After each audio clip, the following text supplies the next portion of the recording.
Praise God. Ah, siguro ba nakikita ng mga baguhan dito na bago yung mukha ko. Matagal po akong nawala.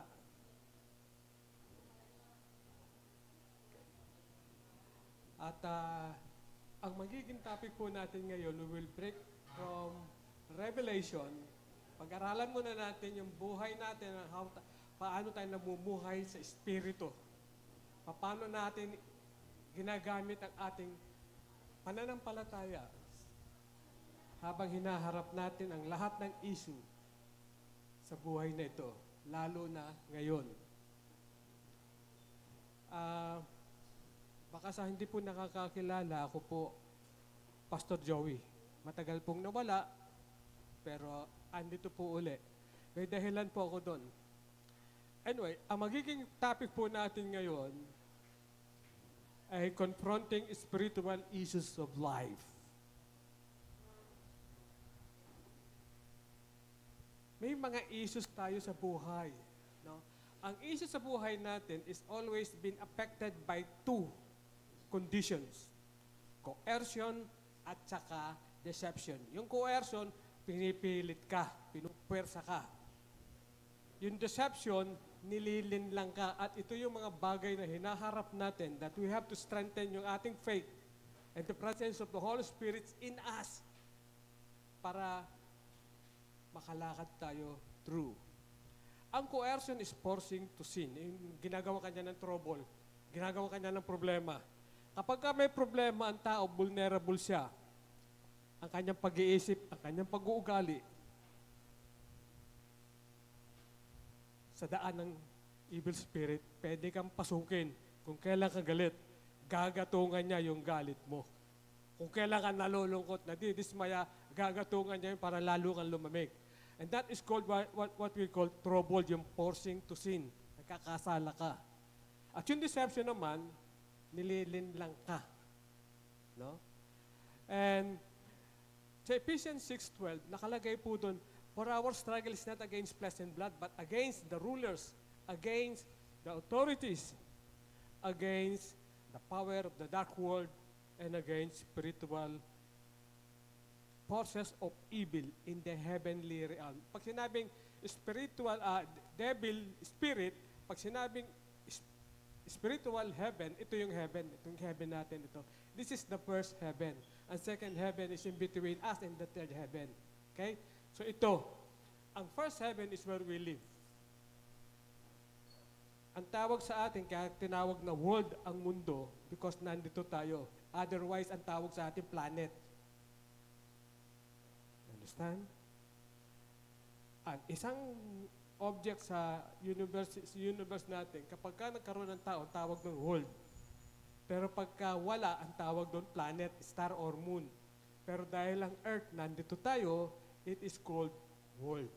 Pag sinabing world, there is a good spirit and bad spirit na nagko-contradict sa bawat isa.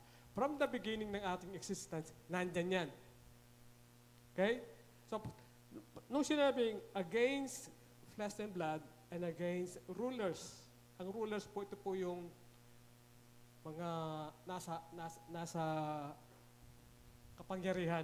Presidente, senador, congressman. Sila yung rulers.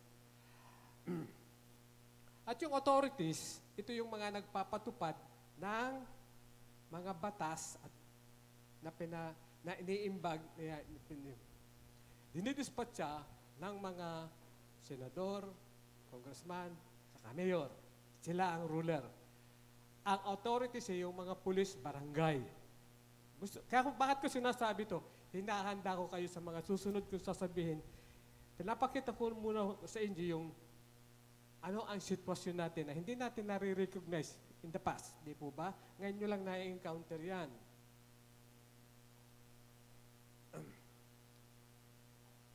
Yung against power of this dark world and against spiritual forces of evil in the heavenly, yung against power of this dark world, katinawag na this dark world, yung masama dito. And nandito po, whether we like it or not, sa mundong ito, si Satan. At ang ginagamit niya, yung mga evil spirit na kumakalat para sirain kayo, tayo. Okay? Ang isa sa mga pinaka-popular na masasabi ko, may mababanggit kong issue sa life ngayon, kung saan nagkaroon ng dayaan. No? Sinasabi nga sa Matthew 24:5, "For many will come in my name, saying, I am the Christ, and will deceive many." Alam niyo ba kung sino tinutukoy na ito ngayon? Si Kibuloy. Hindi naman siya inaano si Kibuloy. Ako nagpipray ako, mahal ko pa rin si Kibuloy na siya sana'y magbago. Okay? Kibuloy is a reality. Nasa Bible po yan. Siya yung many will come. In my experience po, mula sa aking pagkabata, marami pong tulad niya ang lumabas. Meron dyan si Ecleo, natatandang ko yon. Yung mga lately lang, Senior Aguila, kung nakikita niyo yung grupong yon. And then Kibuloy. No?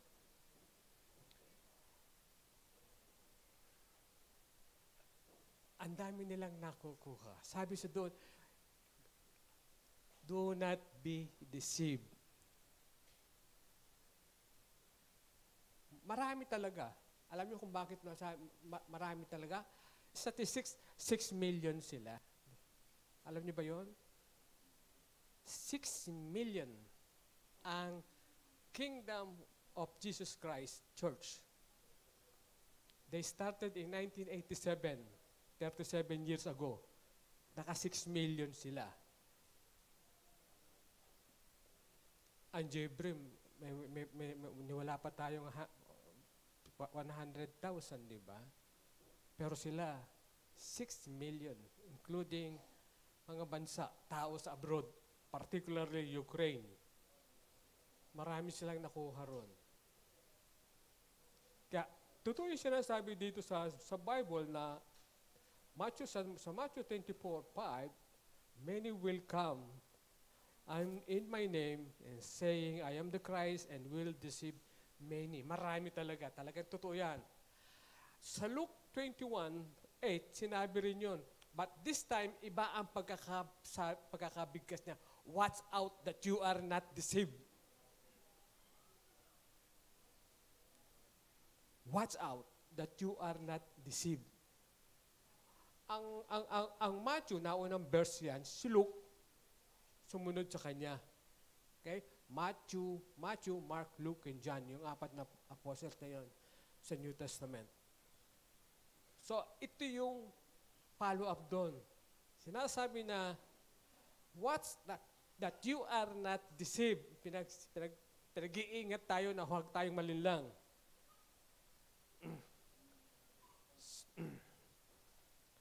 Because many will come in my name claiming I am He. Do not follow them. Kaya kung may lalapit sa inyo, may lumapit na sa akin nung one time do not follow them. Do not follow. Nasa Bible yan. Sinabi na sa Bible, nalalabas ang mga taong yan at sinasabi rin ng Bible kung paano mo pipigilan yan, labanan yan. Do not follow them. Alam niyo ba yung current membership ng 6 million? Every year, that is from 1987, every year kung bibilangin mo yun, ang first year nila, nakakakuha sila at average of 162,000 per year ang membership nila. Nakukuha nila 162,000 per year.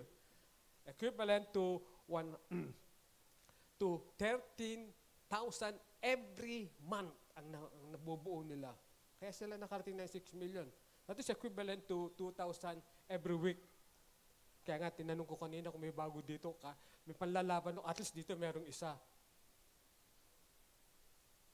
Imagine, 2,000 a week ang ninagdag lang. From 1987 up to now. And bakit nangyayari ito sa kanya? Because of his lie. Ano yung kasalanan niya? Sabi nga dito, seek the word of God. Hanapin natin sa mga salita ng Panginoon, binigay na yan sa atin. Sabi sa Isaiah 45:5, this is 1,000 years bago pinanganak si Kristo. sa Old Testament. I am the Lord and there is no other. Apart from me, there is no God. So yung sinasabi, kiniklaim ng KOGC na siya ang appointed Son of God. Bakit mag-a-appoint ng Son ng God? There is Jesus Christ. He owns, pag-aari daw niya ang ating kaluluwa. Pag-aari din niya ang sanlibutan ng buong universe. Yun ang nakita sa teachings niya. Nakano pa yan sa media. And now, no one can go to heaven kung hindi daw dadaan sa Kanya. Ayaw niya makipagdebate sa mga Christians dahil sa, bakit ka ako makikipagdebate sa iyo? Kaluluwa mo sa akin, magdidebate ako sa iyo. Yun ang katwiran niya. Which is wrong. Deception. Ang pag-aaralan natin ngayon paano natin maiwasan ang deception na yan? Maiwasan naman yan, napakadali eh. Ang deception kasi yan ang nagdudulot ng kasalanan at kasalanang hindi sinasadya. No? Paano ba natin i-establish yun? Ito yan. Kasalanan. Tatanungin ko kayo, meron bang kasalanan sa mundo na hindi mo kaya paglabanan? Meron? Mag-isip kayo, meron bang kasalanan sa mundo na hindi mo kaya paglabanan? Magre-resign ako bilang pastor kapag kami nasabi kayo. Meron bang kasalanan na hindi mo kaya paglabanan? Wala. Lahat kaya nating paglabanan. Why? Because we have the Spirit in us. Baka naman yung kautusan ng Diyos. Eto, tatanungin ko ulit kayo. May utos ba ang Diyos na hindi natin kaya sundin? Tell me. Ini-engage ko kayo sa topic ko. Meron bang utos ang Diyos na hindi natin kaya sundin? Wala. Napakagaan ng buhay ng Kristiyano. Di ba? Lahat ng kasalanan kaya nating tanggihan. At lahat ng utos ng Diyos kaya ko sundin. Kristiyano ako. Di ba? And yet, excuse me, bakit ganito ang mundo? Ganun pala eh. Wala ka palang reason. Kaya nga ang tao walang reason not to praise God. Not to adore God. Because walang utos ng Panginoon na hindi mo kaya sundin. At walang kasalanan na hindi kaya mo paglabanan. Ano ka? Kapag ka nagkaano ka, ano pa? Di ba? Wala. Sabi sa Acts 42, para lang kay haharapin natin si Kibuloy, para huwag kayong madala kasi naglalakad sila, ewan ko kung nagpapatuloy pa rin sila. Kaya sila naka 6 million eh. Excuse me. Ang Jebrim, walang naglalakad na ganyan kasi. Sa Acts 42, sa una, sa Isaiah 45:5, I am the Lord and there is no other. Apart from me, there is no God. Now, sa Acts 4:12, salvation is found only in no one else. And salvation natin. There is no other name under heaven given to mankind by which we will be saved. Isang pangalan lang. Kaya nga importante, nagbabasa ka ng Bible eh. Nasa Bible yan. Nasa iyo yan, nasa damdamin mo yan, nasa kaisipan mo yan. Pag pumasok sa'yo, si Kibuloy, hindi, gagamitin mo ito eh. Paano ito sinasabi ng Panginoon dito? Diba? Ito, sunod-sunod ha. Tingnan niyo yung sunod-sunod na sequence nito. Sa Isaiah 45:5, apart from me, there is no God. Sa Acts 4:12, there is no other name under heaven given to mankind by which we must be saved. Given to mankind. Tao. Si Kibuloy, tao yan eh. To mankind. Nakukuha nyo? I hope nagkakaunawaan po tayo. Nakukuha nyo yung sinasabi ko, yung ibig kong ipaabot sa inyo. Nakukuha nyo. Kasi sa totoo lang, mahina ang isang Kristiyano. Alam nyo ba yung 6,000 na yon? Sa 6,000 na yun, alam nyo ba na Ang 4,000 nun, mga Kristiyano, dagating Kristiyano. Imagine, 4 million nakuha niya. Hindi biro ang power ng evil dito sa mundong ito. 6 million, Kristiyano yun. Hindi po mga Muslim yung nakuha niya. Hindi po mga hindi naniniwala, mga Kristiyano, from Christian faith, hinila niya.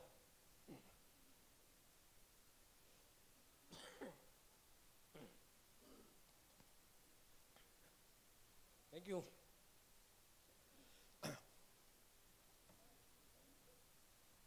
Ngayon nyo lang naunawaan yan. Ngayon nyo lang narinig yan. Totoo po yun. Lahat ng sinabi ko, binasa ko, pinakinggan ko, nireflect ko sa power of the Word of God in myself. Nireflect ko yan. Malaysia. And I'm glad I have Jibrim with me. Diba? Iba tayo. Then sa Acts 12, ang salvation is given is under heaven, is given to, is no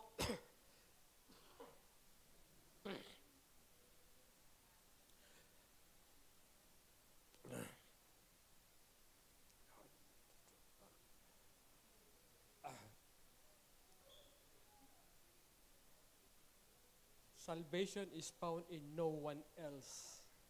No one else. For there is no other name under heaven given to mankind. So, ang mankind, hindi kaya niyang isave, hindi niya kaya magbigay ng salvation in which we must be saved.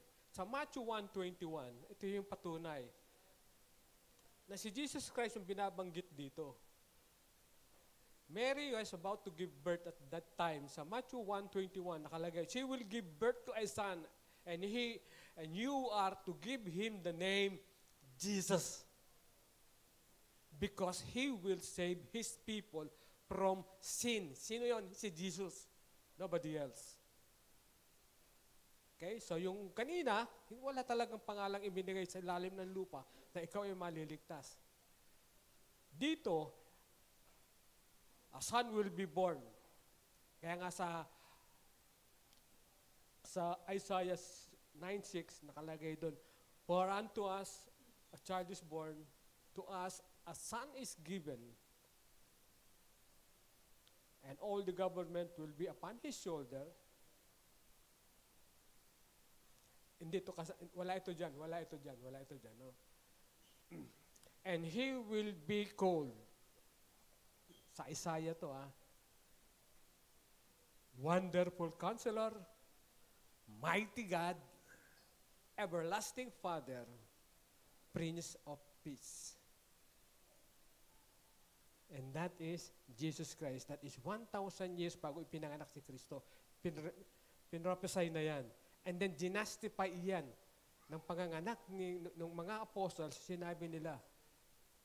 Kaya kung kanina, nakalagay doon na there is no other God aside from God Himself. There is no salvation under heaven which given to a mankind to be saved. And dito sa Matthew 1:21 is there is only one name in heaven. So, ang confirmation nito, kinonfirm ito ni Jesus Christ. John 14:6. Kinonfirm ito ni Jesus Christ.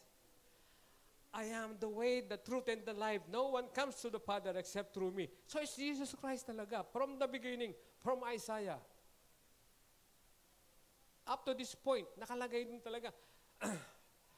I am the way, the truth, and the life. No one comes to the Father except through me. It's Jesus Christ. Not any name in mankind.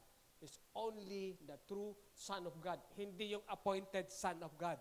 Bakit mag-a-appoint ang Panginoon ng Son if there is one Son here na nabigay niya sa Kanya ang power to forgive sin? We have Jesus Christ. Why do we need one of Apollo Kibuloy? What is he? Kung siya naging pastor lang at nagangaral lang, okay lang. Pero akuin niya, set aside niya si Jesus Christ Para sinabi niya, hindi na kailangan sa akin na dadaan. My God, the entire Bible has been removed. With His thought, with His word, that He is He is the appointed Son of God. Lahat dadaan sa Kanya, then the entire Bible is useless. Why? Siya na. And this is what you call deception, na hindi natin kayang paglabanan kung kulang tayo sa salita ng Diyos. Nagbabasa ba kayo ng Bible?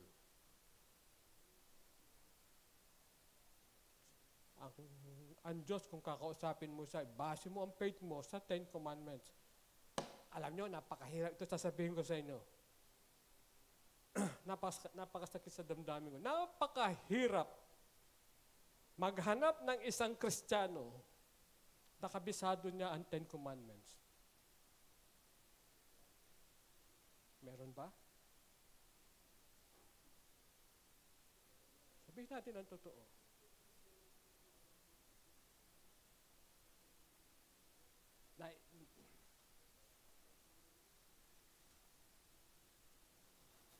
Naiiyak ako, mga kapatid, pagka yung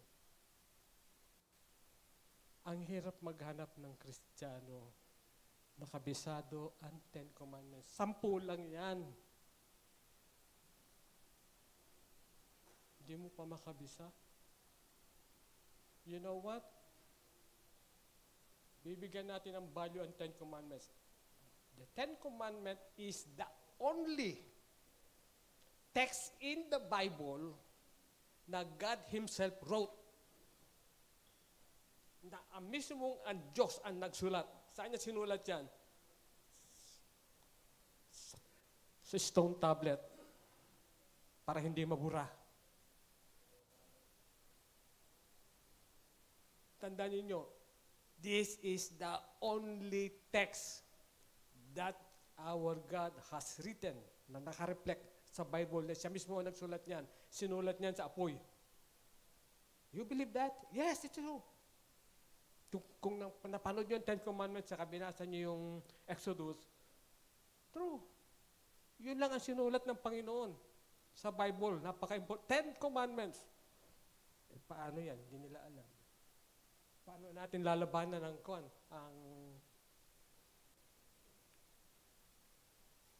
darkness? If yung 10 commandments sa 10 na lang yan, hindi mo pa nakuha. Eh, gagamitin mo yan eh. Ano yung first commandment? I am the Lord your God and there is no God beside me. Before me. Wala na. Nag-iisa. So that means, pag kami lumapit sa yung iba, iutos sa akin ng Panginoon eh. Siya lang Panginoon, ang Diyos eh. Hindi ka pwedeng maging Diyos. Hindi ka pwedeng maging acting of Diyos. Hindi ka pwedeng maging representative ng or appointed ng Diyos. Hindi. Ang hirap kasi pangaralan ng mga tulad nyo kuminsan. Hindi, huwag nyo ikakasama ng loob mga kapatid. Ang titigas ng ulo natin. 10 utos lang yan. Ganun ba kahalaga 10 utos? Bibigyan ko kayo ng example. Sa number 1, I am the Lord your God who took you out of Egypt, out of the house of bondage. Thou shalt not have any other God before me. Maganda yung sinabi ng Panginoon, thou shalt not have any other God before me. Doon pa lang, sa unang commandment niyan, sinasabi na niyang, huwag ka nang paloloko. Di ba? Huwag ka nang paloloko, ako na. Nasa Bible yan. There is no other God than me. So yun, kung alam mo yun, maganda pala yung yung 10 Commandments. May power na kagad ako, yung aking spirit. Ang aking pagkatao, kaya ko na labanan. Bakit? Kasi may Diyos pala. Ito yun ang sinasamba kong Diyos. At yung utos niya, siya lang ang Diyos. And then, yung second commandment. Alam nyo? Hindi. No? Alam nyo, sumasakit ng dibdib ko sa inyo. Ako nagsiselos tuloy ako sa inyo eh. Please, kung po pwede lang, if you have time, put the 10 Commandments in your heart and in your mind. Nagagamit nyo yan. Second commandment. Bibigyan ko kayo ng hanggang 4 na commandments para makita nyo ang value ng 10 commandments. Hindi naman susulatin niya ng Diyos kung hindi natin kailangan eh.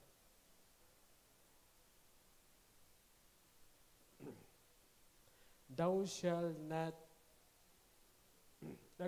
make of any image of anything in likeness in heaven above, or in the earth beneath, or in the water beneath.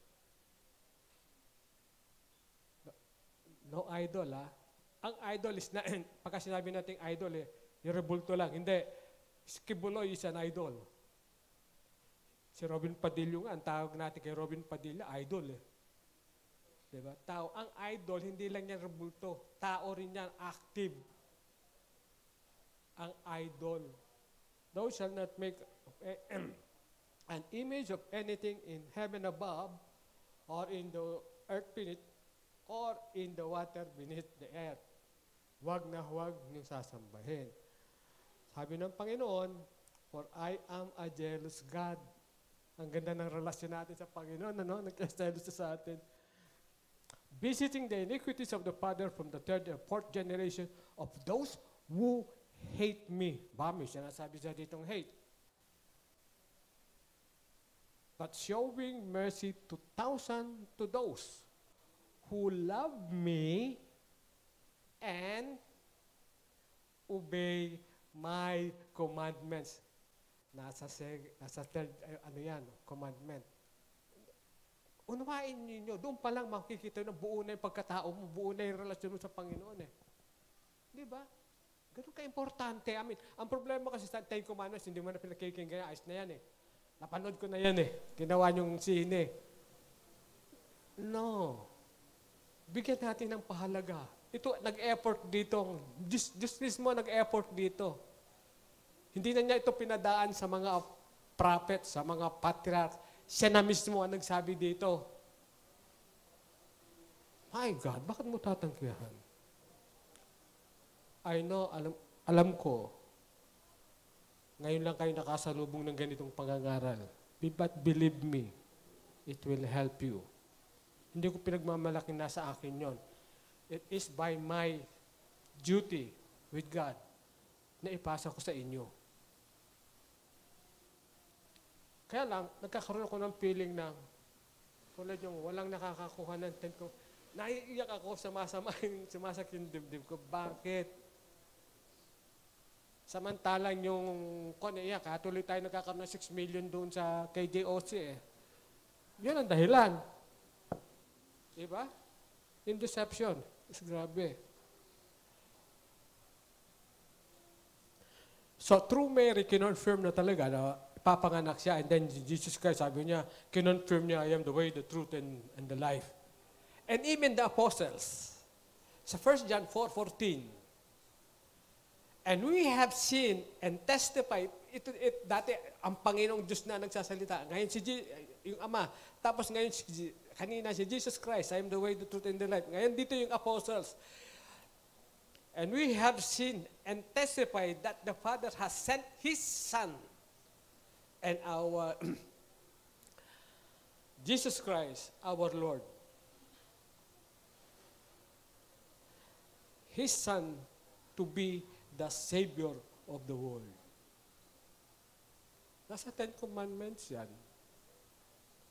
Bakit napakatahimik nyo? Walang ngumingiti. Guilty. Guilty.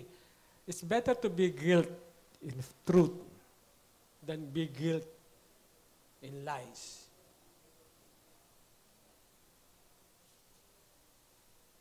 And from the Father, yung Ama naman, ang Diyos Ama naman, sa 1 Corinthians 1:9, God who called you into fellowship with His Son,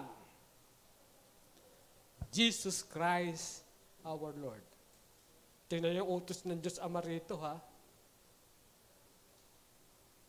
Sa 1 Corinthians 1:9, God who has called you into fellowship ngayon with His Son, Jesus Christ. God is faithful. Hindi niya tayo pinapabayaan. And praise God, hindi naman sa masyado nating pagmamalaki, napakapalad ng Jebrim. But I have to come to the rescue. Siguro sinadya talaga ng Panginoon. I have to come here. Dito ako nagsimula sa Pilipinas, nung ako'y bumalik dito sa Pilipinas, nagsimula ako sa J-Brim. You know what? Sa Bagong Silang, ano ba yung, alam niyo ba kung anong pwesto namin doon? Tumutulong bubong, umuulan. Tuloy pa rin kami, hindi pa rin kami mga witness yan. Nandyan niyang magit na ako sa bypass ng drug yung campaign against drug. Kung ano yung mga, nandyan yung palayasin kami sa bahay, nandyan yung lumipat kami kung saan-saan, palipat-lipat kami doon. But somehow, I feel na, naramdaman ko na, hindi ko pwedeng iwanan. Kung kailan nagkakaganito, doon ko iwanan ng church, no. Hanggang sana bumalik ako sa abroad, nanatili ako hanggang hindi nakatayo yung church sa Bagong Silang. And hanggang ngayon, andun pa rin sila. Yung mga witness namin, kahit pagkatapos namin ng service namin, hindi kami alam nyo ba kung ano pinakakain sa amin? Yung kamoting kulay puti, ang tawag doon. Kamoting kahoy. Yun lang kinakain namin. O kaya yung manggang pinaghiwa-hiwa na nakalubog sa tubig. Yun lang ang kinakain namin. Makaraos lang yung gawain sa Bagong Silang. And yan, makikita na kung paano katatag ang kanilang pananampalataya. From then up to now, andito sila sa J-Brim. And I praise God. Thank you, Lord, that we have this. At hindi ako papayag, hindi ko bibitawan na isa sa inyo mawala. Kasi hindi sa akin. Gusto ng Panginoon, andito kayo. Amen? Praise God.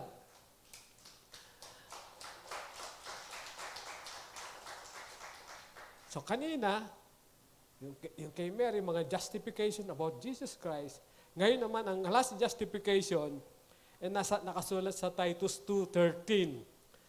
This is for us. Yung kanina, apostles, yung Father God, tapos si Jesus Christ Himself, and then Mary. Then, now, us, tayo naman.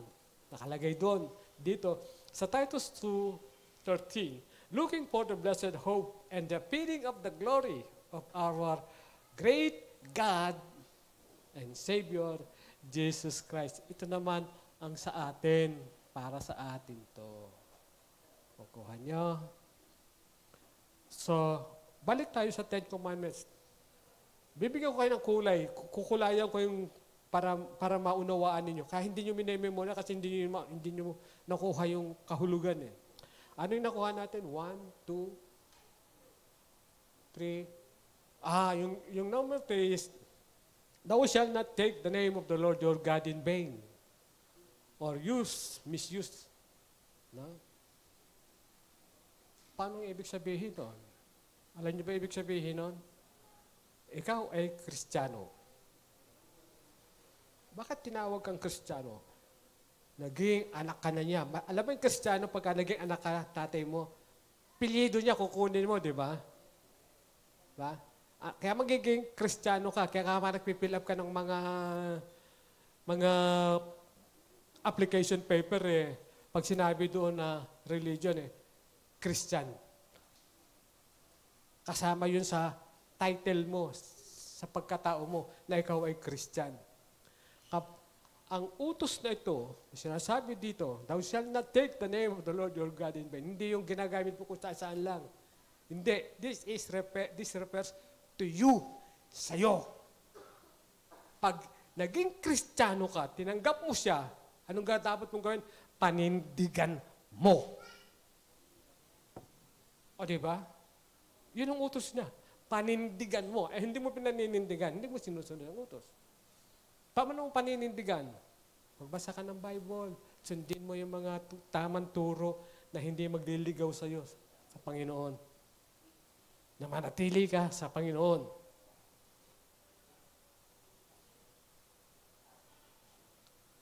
Okay, bibigyan ko pa kayo ng isang example. Parang, honor your father and your mother. Kung anong kabuluhan noon. Ano ibig sabihin noon? Ang hirap niyong i-define, di ba? Kasi hindi niyo pinag-aaralan, kasi hindi niyo binabasa. honor your father and your mother. E paano na ako? Wala na yung mga magulang ko. Paano ko sila i-honor? Alam nyo, dito napakaganda ng picture ng isang sumusunod sa utos na yon. Honor your father and your mother. Saan? Paano? Wala na sila. Alam mo, nasa langit ngayon ang mga magulang mo. Alam mo, sinasabi nila sa Diyos, Lord, anak ko yan. I'm proud na nasa sayo siya. Pinapalaganap niya ang iyong salita at ang iyong pagmamahal sa kanila. Anak ko yan. Kayo. Yung magulang natin, na-honor, hindi yung pag-graduate, na-honor mo lang, kahit na nga yung salitang honor sa plain language, hindi mo magamit kung saan eh. Honor your father and your mother. Na-honor lang sila pagka-graduate ka. Akit sila ng tablado. Na-honor sila kasi sasabitan kanyang graduation tab. But we can still honor our father and mother, whether on earth or in heaven, by doing the work and the plan of God in our life. By being with God, you honor your father and your mother. Haharap ang mga magulang natin sa Diyos. Anak ko yan. Honored siya. Lord, tingnan mo yung mga anak ko. Oh, dala-dala niya.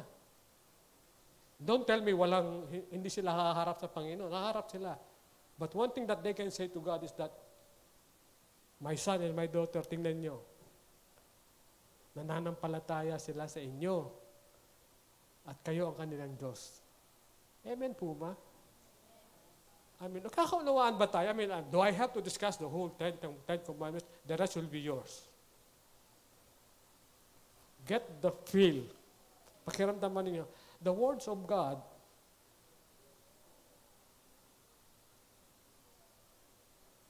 oh my goodness. Nawala na. The Word of God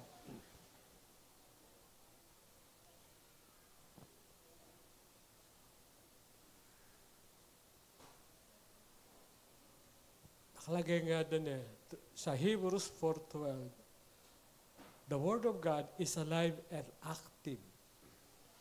No? Sharper than any double-edged sword. Siguro ito naituro sa inyo eh. It penetrates even the dividing soul and spirit, joints and marrow. It judges the thought and attitudes of the heart. Ikaw, nararamdaman mo ba ang pinag-uusapan natin ngayon? Nararamdaman mo ba sa sarili mo yung kabuluhan ng 10 utos ng Diyos na nasa sayo ngayon na natutuhan natin kayo? It penetrates your spirit. Hindi lang yung katawan ninyo, hindi lang yung kaisipan nyo, yung spirit ninyo. Because without your spirit, there is no life. Ang life is in the spirit. And the spirit is the Word of God. The word that I speak to you are spirit. They are spirit, no? And they are the Word of God. Now, ang problem natin, alam niyo ba pagka may weakness ang isang mananampalataya, prone siya, vulnerable siya. Ibig sabihin, ano ba sa Tagalog yung vulnerable? Yung bang wala kang cover o shield para pagtakpan mo ang sarili mo against the attack of the evil ones. Kaya tayo nagkakasala. Alam niyo kung bakit ang mundo ayaw ng Diyos ang mundo? Sabi, do not love the world or anything in this world. Anyone who love the world, the love of the Father is not in him. Bakit niya sinabi yun? Kasi ang mundo, namamagana ang mundo sa kasalanan ng tao. Bakit puno ng kasalanan ng tao? Eto, gusto ko pamuhay niyo ito. You will learn this today. Kasi ang daming kasalanan sa mundo. Paano maraming kasalanan? Alam niyo ba na we may not know it, hindi natin alam, na tayo mismo ang contributor sa pamamaga ng mundo sa kasalanan. Alam niyo kung paano? Ang sabi ng Panginoon,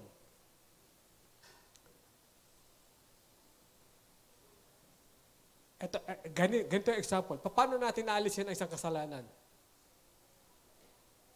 By forgiveness. Right? Kapag ang isang kasalanan, tinatawad mo, nasaan na yung kasalanan? Wala na.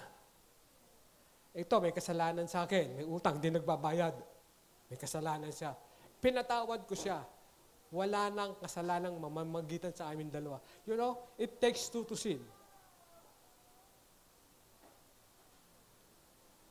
Ang kasalanan, hanggat hindi ko pinatatawad ang kasalanan niya sa akin, ang kasalanan, nabubuo, nandyan pa rin.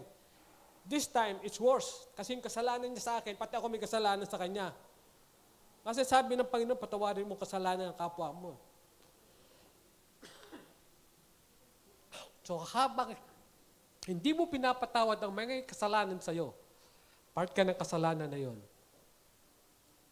Kung ang Panginoon nga, tinubos na ang kasalanan natin, wala siyang kasalanan, wala siyang kasalanan sa atin eh. Tinubos pa niya. Kaya yung kasalanan, huwag niyong pananatiliin sa sarili niyo. Lahat ng kasalanan, may tao may kasalanan sa inyo, maliban sa utang. Ibang yung utang eh. Patawarin niyo. Kasi utang mahirap bitawan eh, no? Mahirap bitawan. Patawarin niyo. Kasi kung hindi, niyo pinatawad, ang kasalanan ay nandoon pa, is between you and me. Hindi kita pinatawad, ang kasalanan nandyan pa. Why? Kasi hindi pinatawad. The only way to remove sin, ang kasalanan, is for forgiveness. Patawarin mo ang kasalanan mo. Kaya sabi ng Panginoon, kaya nga sinasabi ng Panginoon, ipagdasal mo pa, pati yung mga nagpe-persecute sa'yo. Patawarin mo. Kasi pag hindi mo pinatawad, ang kasalanan ninyo, ang kasalanan niyan, magiging dalawa para sa inyo at mananatili sa mundo.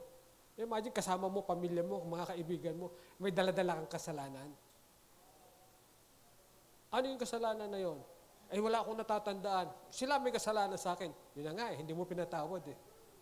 Pag hindi mo pinatawad ang kasalanan niya, sabi ng Panginoon, sa Matthew 6:14, for if you forgive other people when they sin against you. Nasa Bible yan, ha?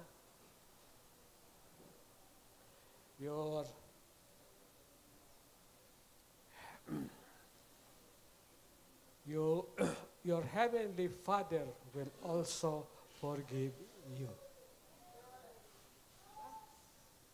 Nakukuha niyo? If you forgive other people's sins against you, your Father will also forgive you. But if not, mananatiling kasalanan yun. Imagine, bit nyo yung kasalanan yun. Hindi nyo alam. Ito nga yung sinasabi ko kanina sa panimula natin. Ignorance. We are spiritually ignorant. Inililigtas na tayo ng Panginoon, tumatakbo pa rin tayo. Binigyan tayo ng utos, hindi natin maintindihan. Ayaw nating sa katuparan sa ating pagkatao. May nagkasala sa akin, hanggang ngayon hindi ko pinapatawad. Hintayin niya ako maging Diyos bago ko siya patawarin. Katuwiran ba yun? Patawarin ninyo. Kaya nga sabi ni Peter kay Lord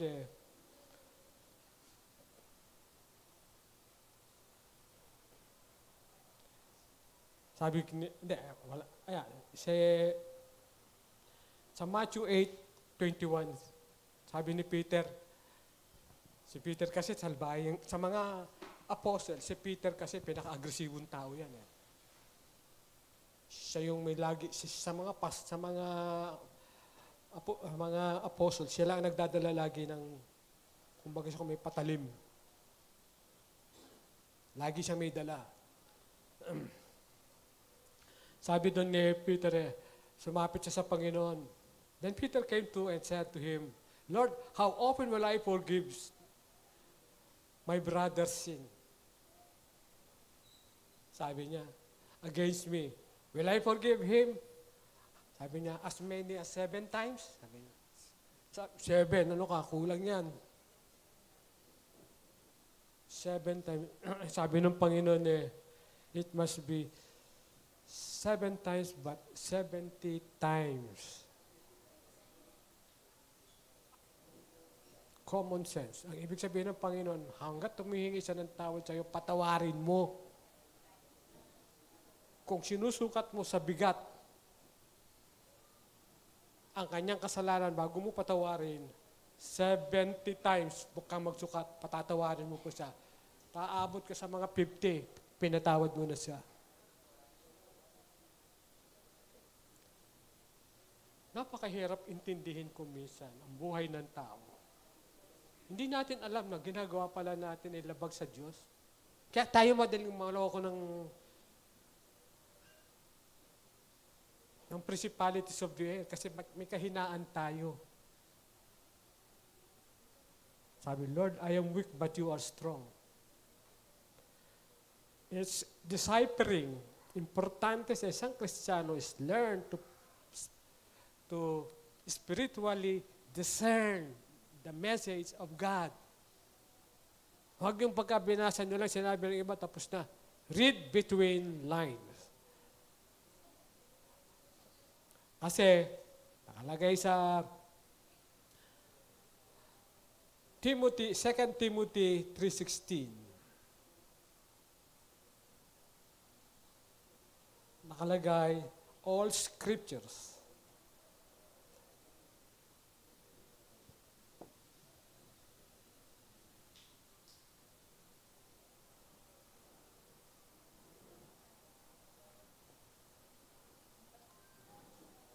Nakalagay doon all scriptures is God breath.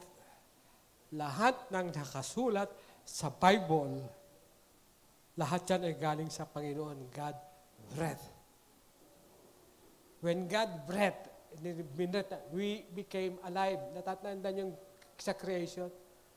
And God breathed into His nostril and He became a living spirit. Yun. All scripture is breath, is God breath, and is used for servant of God. Hindi ko naman sinasabi, hindi ko pinagmamalaki sarili ko. Ako, hinahama ko pa rin ang sarili ko. Kasi ang daming mga kapatid ko na hanggang ngayon, tulad niyan, hindi pa rin alam. And it pains me, kasi ako nakakaalam, binigyan ako ng gift ng God, and then hindi ko ma-share. Nagkakasala ako, mga kapatid. And then, this is the venue kung bakit sinishare ko rin ito. Sabi ng Panginoon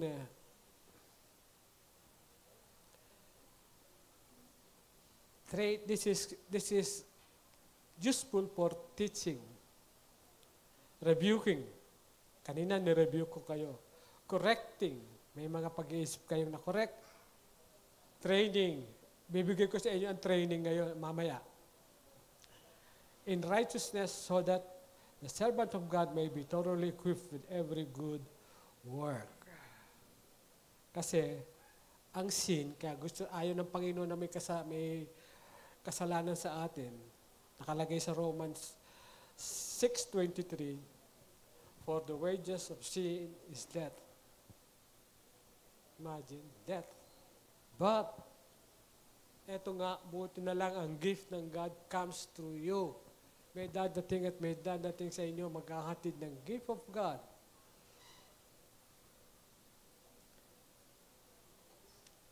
Is eternal. Buhay na walang hanggan. Through Jesus Christ our Lord. Malinaw po dito. Through Jesus Christ our Lord. Hindi through Kibuloy. Walang sinasabi ditong Apollo, Carion, Kibuloy. Wala po. Hindi naman sa inaano natin sila. Pero ito, ang practice na ituturo kong isa sa inyo. That God will be proud of you. Alam nyo, yung mga naloko, nalinlang ni Kibuloy, huwag natin silang i-persecute. They are victim. Ipag-pray natin pa rin sila. Isama nyo pa rin sila sa prayer because they are also the Son of God. Ginagamat pa rin tayo ng Panginoon para iligtas ang kanyang mga anak na naliligaw. unwavering believers, unwavering faithful, ipagdasal ninyo ang mga naloko ni Kibuloy. Sila ay naging victim. Kung ipagtanggol nila, halos makipagpatayan sila eh. So, ganun ang takbo ng isip mo. Hindi mo na gagawin. Gawin mo pa rin. Gawin mo pa rin. Hindi hangad ng Panginoon na lahat tayo ay mapahamak. Mahal ng Panginoon kahit na yung mga naligaw kay Kibuloy. Mahal pa rin ng Panginoon yun. Gusto niyang maligtas yun, kaya nga ipag-pray din natin na maligtas sila. Iwanan nila si Kibuloy. Hayaan niyo si Kibuloy. Kasi si Kibuloy, nagkasala siya sa Holy Spirit. At yung kasalanan sa Holy Spirit, hindi yan, wala yang kapatawaran. Walang pag nagkasala, sabi magkasala ka na kay Kristo, pero wag lang sa Holy Spirit. Pag nagkasala ka sa Holy Spirit, walang kapatawaran yan. Dito at sa kabila. Kaya nga sa Matthew 24,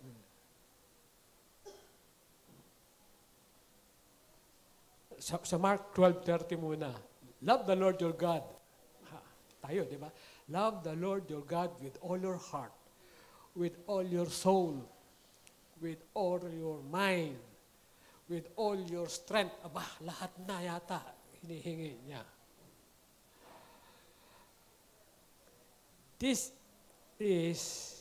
The second is, love your neighbor as yourself. Wow. Wow. Di wow. Parang gano'n.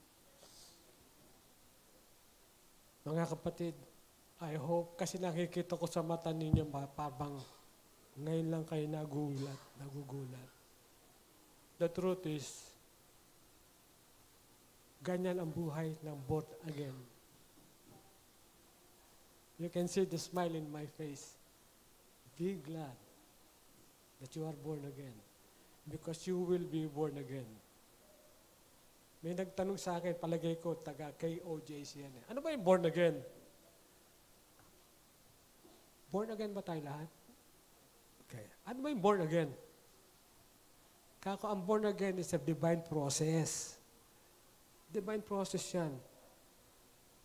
Ang divine process is God's order. Kako, kapag ka namatay ka, ano in-expect mo sa sarili mo? Sabi sa kanya. Hindi niya alam.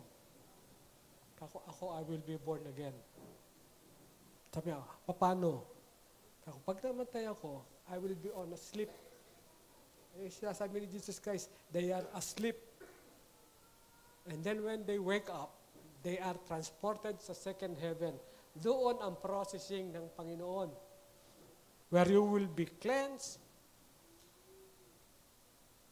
you will be renewed, you will be converted from corruptible to incorruptible. And then, you will be born again. You will be glorified and you will be born again. Doon ka palang i-born again. Kala mo ba, pagka namatay ka, pag-ahon mo, ikaw pa rin? Hindi. You will have to be born again. Papanganak kang muli. Kaya nga sabi ni Jesus Christ, unless you become one of these children, you cannot enter the kingdom of God. Born again ka pa. Ang born again will happen after we are received by Jesus Christ in His kingdom. Doon tayo i-convert. Kaya nga may tinatawag na resurrection. May tinatawag na converting from corruptible to incorruptible. Meron yan, nasa Bible yan. Ko-convert ka niya. Cleansing. You will be born of spirit and water. And then you will be born again. Doon ko ipapanganak muli. Pag pinanganak ka, hindi pwedeng malaki ka na. Pag pinanganak ka, ganyan pa rin. Bata ka pa rin magsisimula. Para si Jesus Christ, nagsimulang bata. And you know what one thing is good sa pagiging bata? Anong meron siya? Pag-start ng buhay niya, innocence. Malinis siya. Yun ang born again. Sabi, kung hindi ako sumunod sa inyo, Ano mangyayari sa akin? Kako, hindi ka nga mabuborn again. But, ito yung kabila niyan. Yung masaklap na kabila niyan. When you die, the next to that, kasi naniniwala, when you die, you will be born again. Pero yung walang paniniwala, when you die, next to that is that you will die again. The second death. Nasa Bible yan. You will die again.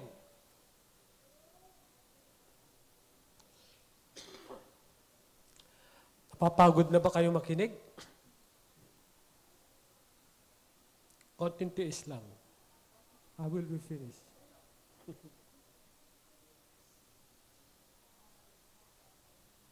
Ang pagiging masayahing Kristiyano is that meron siyang wisdom. Na yung wisdom. What we have learned now can be an equipment, can equip our wisdom. Ano ba yung wisdom? Mahirap i-define. Ano ba yung wisdom?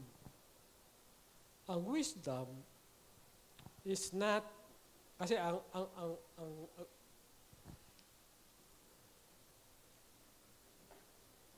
kaya pala ako nahihirapan. Ang wisdom is no longer comparing yourself with others. As if you compare yourself with others, there will be greater and poorer than you. Makikita. Ang wisdom is not compare, basta na-earn mo yung wisdom. Ito ha, kikitain nyo to. Walang gradings to. Makikitain mo to. Pag nakuha mo yung wisdom, na-sino yung wisdom, this is what will happen to you. You will start comparing yourself with others.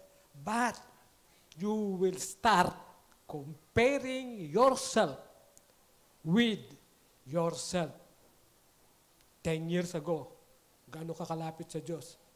5 years ago, gaano ka kalapit sa Diyos? 2 years ago, last year, last month, last week, compare mo sarili mo. And it will lead you, pagungunahan ka niyan, ang daan na yan, patungo sa Diyos. This is the wisdom that the God, our Lord God, wants from us. Every year, bibilangin mo, gano'n na ba ako kalapit sa Diyos? Did you ask yourself about that? Tinanong niyo ba sarili niyo kung gano'n kayo kalapit sa Panginoon? Did you? No. Do. Gawin niyo. Use your wisdom.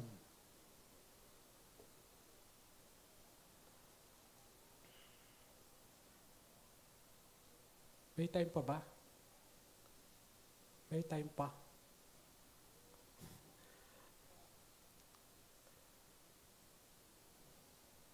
Yung exercise ng wisdom, ito titingnan natin ang wisdom is to avoid faith. Exercise wisdom. Let's take a case.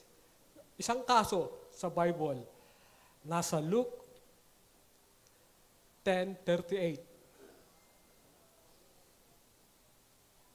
Alam niyo ba yung kwentong ito? Alam niyo yung kwentong ito? Ni Martha at ni Mary.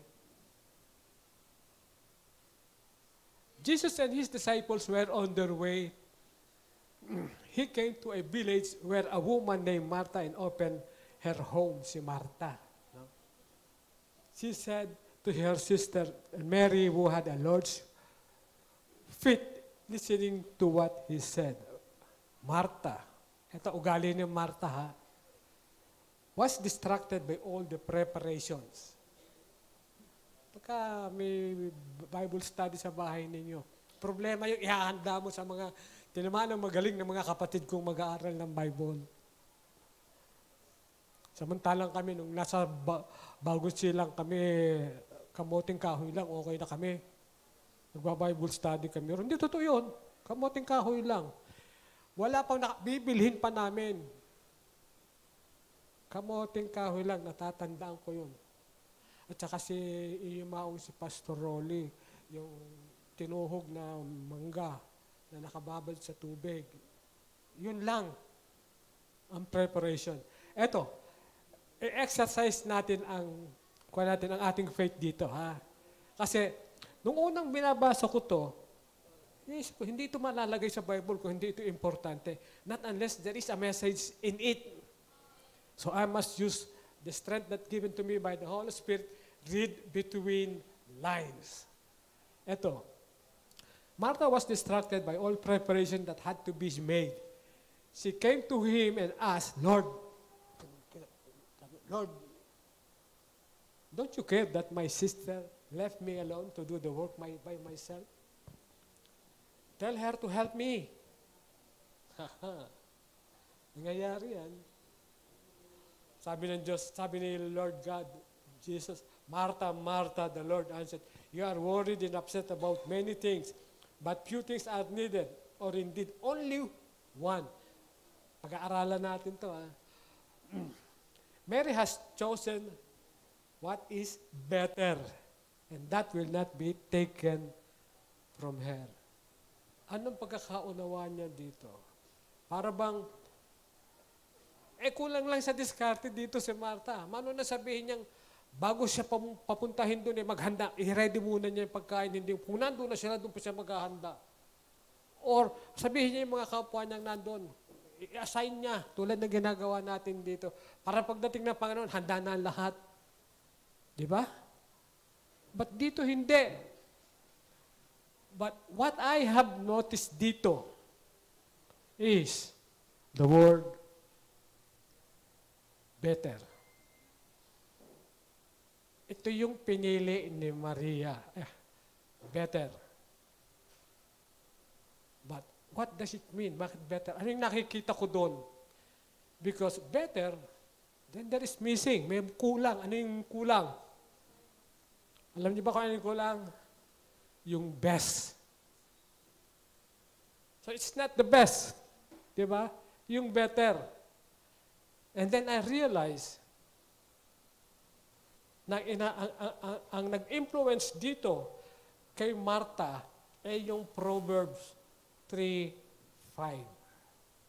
Trust in the Lord with all your heart. Lean not to your own understanding. In all your ways, submit to the Lord. Alam niyo yung ginawa ni Martha dito? Kapag may problema kayo, gagamitin na natin kayo mismo para maramdaman ninyo. May problema ka, hindi sinarili mo, prone ka, vulnerable ka sa attack ng evil spirit. May galit ka, kinimkim mo, sinarili mo, tapos ka na. Papasukin ka na ng demonyo. Kasi may galit ka eh. Ito yung pinapasok ito yung tinatawag na weakness ng faith ng isang tao. Yung galit niya. Yung inis niya. What Martha did. Yung nararamdaman niya, hindi niya sinarili. Otherwise, mapapahamak siya. Anong ginawa niya? Inirepair niya kay Jesus Christ. Kayo, kapag meron kayong problema, huwag niyo sarilinin din. I-repair ninyo sa Panginoong Yesus. And He will guide your path. Yun ang message nito.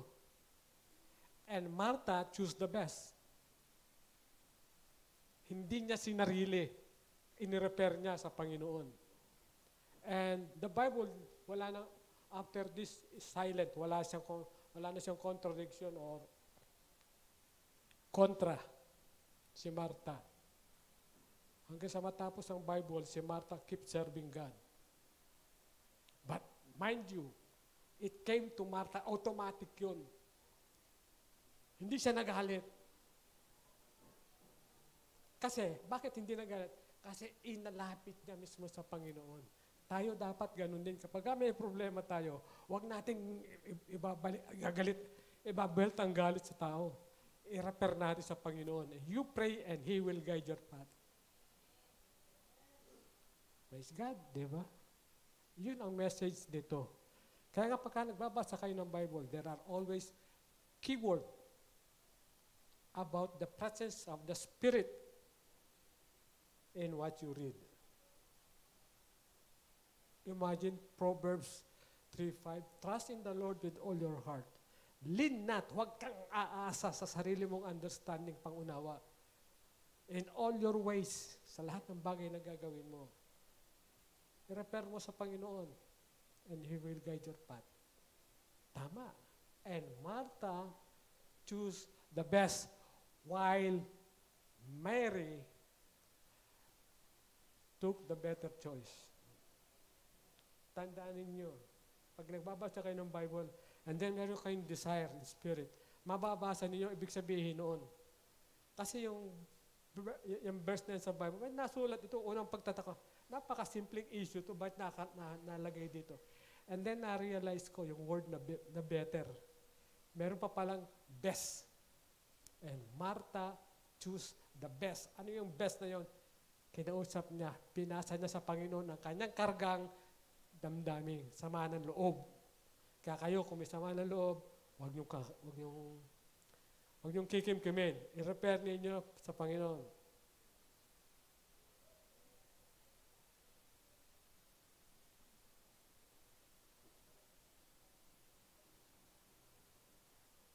Amen po ba? Amen. So, ito po yung dapat nating ipabuhay. Ang pakiusap ko lang po sa inyo, huwag niyong dadalhin ang galit. So, meron ditong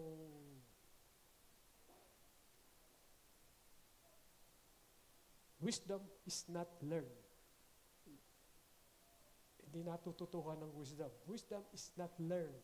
It is earned. Earn. Kinita mo, earn. It's not learn. Earn. Hindi mo natututuhan yan. Na-experience mo yan. Kasi sinasabing wisdom, you will never tell a lie. Why? Because you are participant in the event. Experience mo yon. And what happens there, sasabihin mo through your wisdom, it's wisdom. Wisdom never tells lie. Wisdom is your experience, natutuhan mo in your actual experience. When you met the Lord, naramdaman mo yan. Yun, ang wisdom. Gamitin mo, huwag mo sayangin. Meron akong pangsarang ano dito.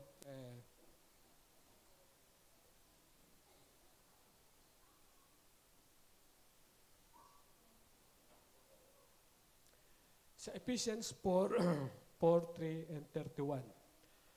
4:31. Sabi doon, get rid of all bitterness. Ephesians 4:31 to 32. Nakalagay diyan, Ephesians 4:31. Nandyan din sa ano yan. Yan. Ito, Tagalog. Yan. Ang lahat ng kapaitan, na? Englishin ko, get rid of all bitterness, rage, anger, brawling, slander, along with malice form, slander. Be kind and compassionate to one another. Forgive each other, just in Christ Jesus Christ forgave you.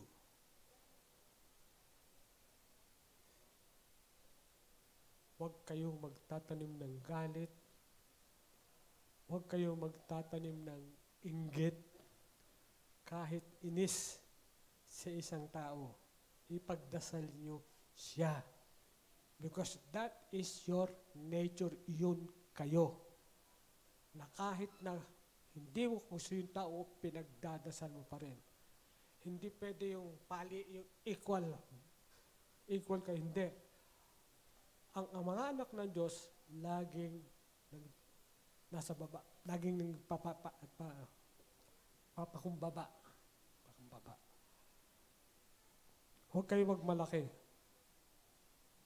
Maging humble kayo. Pagkasala siya, patawarin mo. Pag hindi mo pinatawad, may kasalanan, nandyan pa rin yung kasalanan. Kasi you know what? isang power and authority. Yan ang magpatawad ng kasalanan ang binigay sa atin ng Panginoon. And that is a powerful power, authority na binigay sa atin ng Panginoon. Meron tayong spiritual power para patawarin ang kasalanan. Yes, we do. Nagkasala ka, patawarin kita. Tapos ang kasalanan natin dalawa, wala na. Between us, we are still brothers and sisters. No string attached. Iwasan natin yung galit, inggit. Huwag tayo mainggit. Ipag-pray natin sa, salamat Panginoon. Kasi kung mas maganda naging buhay niya, Lord God, mabuti na lang, maganda buhay niya. Huwag kang mainggit. Pag-pray mo, pasalamat ka. Otherwise, uutangan ka nun, magagalit ka naman. Diba? So, praise God that we have this. I was longing for, katagal ko lang gusto i-share ko sa inyo, how to practice the wisdom at saka how to confront the spiritual issues of our life. Love the Lord your God with all your heart. Walang nawawala sa atin. Praise God. Palakpakan natin ang Panginoon. Lord God. And batiin natin magbatian tayo ng God bless sa isa't isa. God bless. God bless. Okay, tayo po'y manalangin. Maraming salamat, Panginoon, sa araw na ito na pinagkaloob mo sa amin, Panginoon. Sa mga bagay na natutuhan namin by the leading of your Spirit. Lord God, manatili sa amin, Panginoon, ang mga aral na ito ng Espiritu, na kami laging mapalapit sa iyo. Ilayo mo kami, Panginoon, sa lahat ng tukso, sa lahat ng inggit, sa lahat ng bagay na nasa mundong ito. Tulad ng nasabi mo, Panginoon, the lust of the flesh, the pride of life, does not come from you, but from the world. Lord God, patawarin mo kami po may pagkukulang. At sa aming buhay, Panginoon, pagkukulang sa aming buhay, pagkukulang sa aming kapwa. Purihin ka, Panginoon, sa lahat ng ito. Tinataas po namin ang araw na ito, ang puso ng bawat isa. In Jesus' name we pray. Amen and amen. Palakpakan ulit natin ang Panginoon. Praise God.